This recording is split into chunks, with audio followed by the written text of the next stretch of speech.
কঠোর থেকে কঠোর আন্দোলনে যাওয়ার জন্য প্রস্তুত আছি ইনশাআল্লাহ। আইনি জটিলতা সৃষ্টি একটা কথা বলতেছে, আসলে এটা সম্পূর্ণ একটা বাহানা।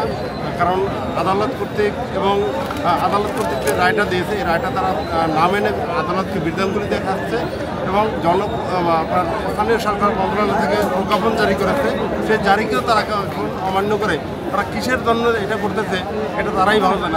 ঠিক আছে, বিএনপির প্রার্থীর ছিল, সেই অর্থে হয়তো বিএনপির নিবেদিত প্রাণ যারা আছে হয়তো আমরা আসছি, কিন্তু এই দাবিটা আমাদের না, এটা ঢাকাবাসী, এটা সাধারণ মানুষ, সাধারণ জনগণের।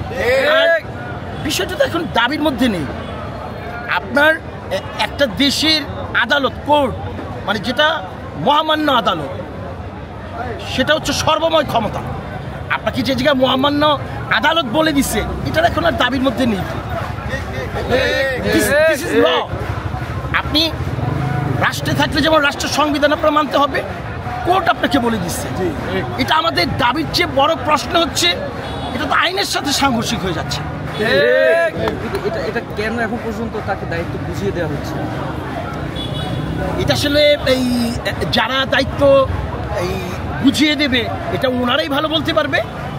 ওনারা ঢাকাবাসীর কাছে, জাতির কাছে ওনারা সুস্পষ্টভাবে ওনারা ক্লিয়ার করুক কেন ওনারা দিতে চান না।